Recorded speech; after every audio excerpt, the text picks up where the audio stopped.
Hello दोस्तों, स्वागत है आपका हमारे YouTube channel fast in steel plant में। दोस्तों, पिछले वीडियो में मैं एक शॉर्ट ब्रीफिंग दिया था DRI प्लांट के बारे में, किलेन के बारे में और भी कुछ कंपोनेंट के बारे में। तो उसमें मैंने एक बात बताया था कि जो किलेन के अंदर एक रिडक्शन प्रोसेस होता है।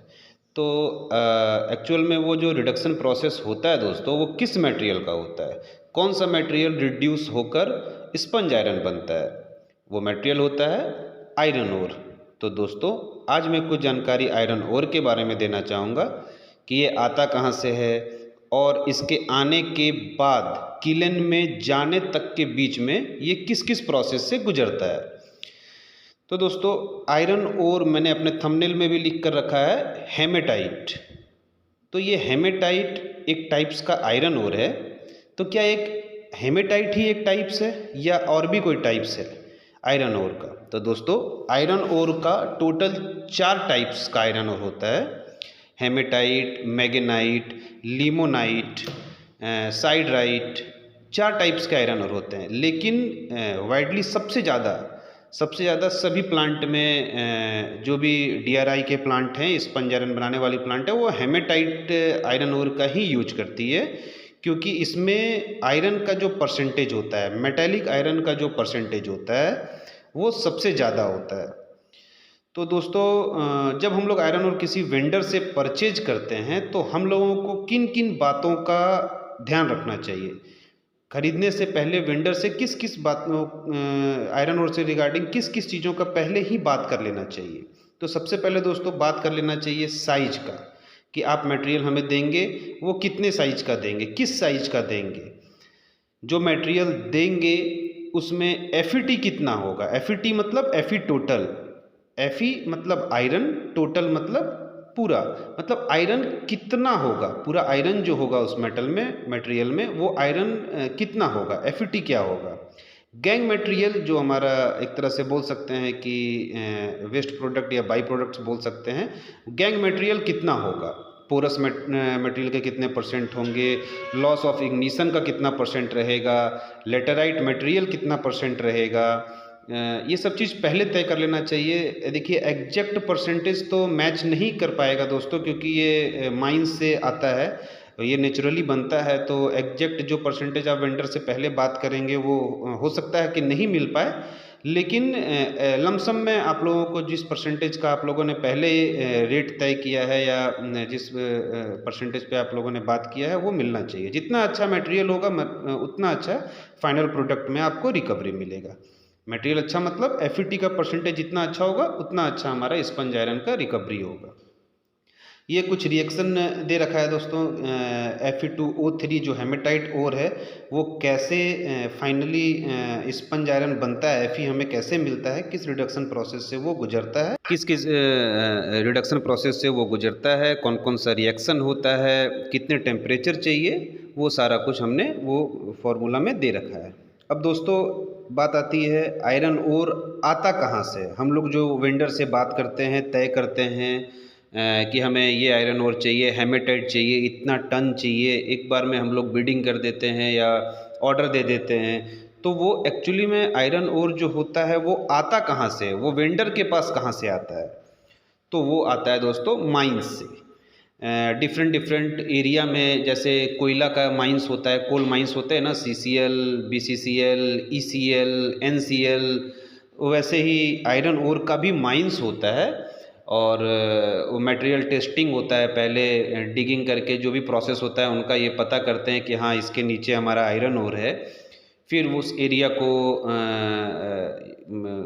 ये करके डिग करके और ब्लास्ट करके या जो भी उनका डिफरेंट फार्मूला होगा निकालने का, इजेक्शन प्रोसेस जो भी होगा, उससे वो लोग मटेरियल इजेक्ट करते हैं, वहाँ से निकालते हैं मटेरियल को।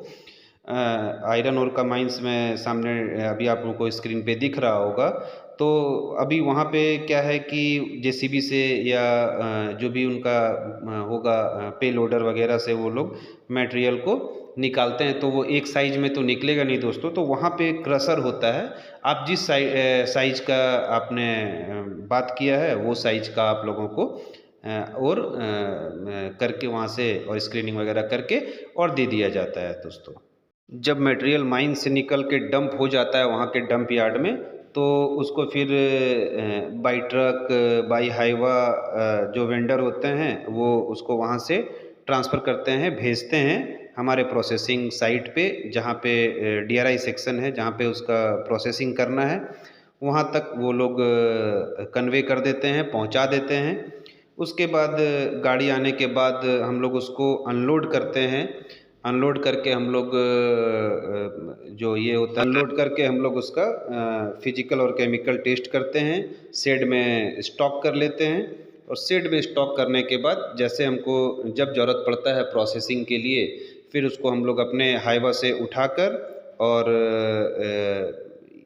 ये ग्रिल्ड नेट आता है, उसके नीचे हॉपर लगा होता है, उसमें डाल देते हैं। ग्रिल्ड हॉपर में जाने के बाद वहाँ से वो बाई कन्वेयर आयरन क्रशर में जाता है।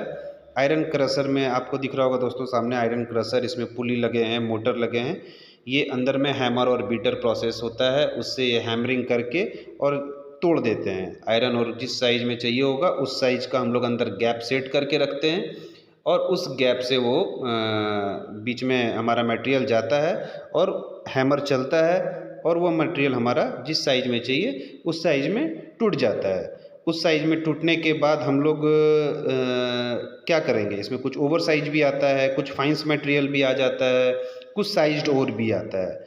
तो वहाँ से फिर हम लोग कन्वेयर में उसको कन्वेयर में डालते हैं। क्रशिंग करने के बाद, क्रशिंग प्रोसेस जब हमारा पूरा हो जाता है, उसके बाद हम लोग उसमें उसको कन्वेयर के थ्रू ले लेते हैं, और कन्वेयर के थ्रू हम लोग लेके स्क्रीन में ले जाते हैं। अभी कुछ देर में आप लोगों के स्क्रीन पे भी जो स्क्रीन नेट है हमारा, उसका पिक्चर आ जाएगा दोस्तों। तो स्क्रीन नेट में हम लोग ले जाते हैं, और स्क्रीन नेट में ले जाने के बाद वहाँ पे डिफरेंट डिफरेंट साइज़ के मेसेस, देखिए दोस्तों आ गया है आयरन स्क्रीन। इस स्क्रीन में डिफरेंट डिफरेंट साइज के मेसेस लगे होते हैं, जो हमारे डिजायर्ड साइज़ जो भी हमें चाहिए वो साइज़ का मटेरियल हमें मिल जाता है। जो ओवर साइज होता है वो हम लोग कन्वेयर के थ्रू वापस क्रशर में भेज देते हैं, और ये प्रोसेस चलता रहता है। अभी यहाँ से जो हम लोगों को जो भी डिजायर्ड साइज़ था हमारा, वो डिजायर साइज़ मिल गया।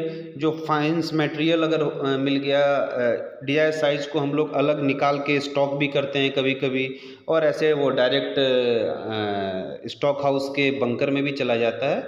ऐसे ज़्यादातर लोग स्टॉक नहीं ही कर पाते हैं, क्योंकि जो मटेरियल वो इन करते हैं किलन में, उतना ही क्रशिंग हो पाता है। कभी अगर मौका मिल गया और एक्स्ट्रा क्रशिंग हो गई, तो उस केस में हम लोग क्या करते हैं, उसको साइड में जो अपना स्टॉक यार्ड है, शेड के अंदर उसको हम लोग डंप करके स्टॉक कर लेते हैं। तो ये हो गई स्क्रीन की बात अब दोस्तों अभी देखिए इसमें क्या है, साइज और जो बिलो 20 mm का साइज और है, जो हम लोग किलन में प्रोसेसिंग के लिए डालते हैं, वो साइज और हम लोग स्टॉक यार्ड में ये स्टॉक हाउस जो होता है, बंकर हॉपर जिसको बोलते हैं, जिसमें हम लोग मटेरियल स्टॉक करते हैं, वहाँ पे भेज देते हैं। और जो फाइंस मटेरियल निकलता है हम लोगों का, वो फाइंस मटेरियल को हम लोग दूसरे डंप यार्ड में, जहाँ पे हम लोग फाइंस स्टॉक करते हैं, वहाँ पे भेज देते हैं। अभी 1 मिनट में आपके सामने वो फाइंस का भी फ़ोटो आ जाएगा दोस्तों।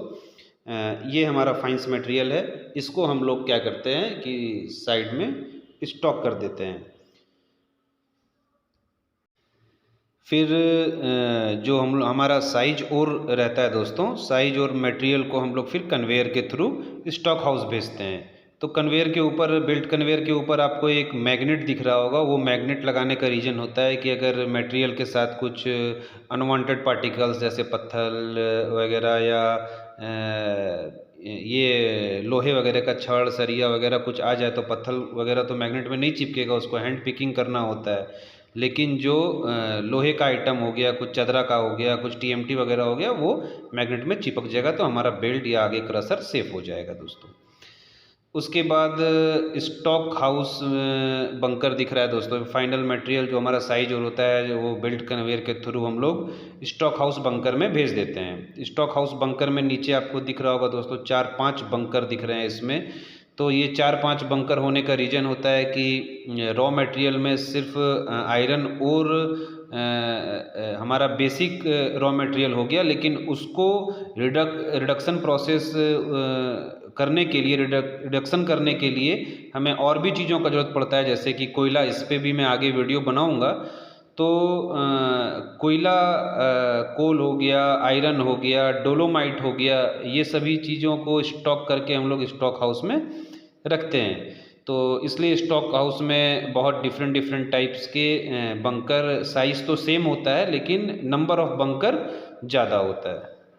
स्टॉक हाउस में मटेरियल स्टॉक होने के बाद हम लोग वेव फीडर के थ्रू मटेरियल को पास करा के और कन्वेयर में के थ्रू इसको हम लोग रोटरी किलन में दे देते हैं और फर्दर रोटरी किलन में फिर इसका प्रोसेसिंग होता है। एक मैं बात किया अभी wet feeder. Wet feeder actual में होता है, हमें मटेरियल एक फिक्स्ड रेशियो में एक भेजना पड़ता है किलन के अंदर, ताकि जो रिडक्शन प्रोसेस है वो प्रॉपरली हो पाए। इसके लिए हम लोग वेट फीडर का यूज करते हैं। मैं आगे भी वेट फीडर या और भी जितने भी सारे इक्विपमेंट हैं उस पर individual video, full informative video बनाता रहूँगा। तो आयरन ओर का बेसिकली यही प्रोसेस है किलन तक के जाने का, मतलब किलन तक जाने तक, किलन तक को पहुंचाने तक का यही बेसिक प्रोसेस है।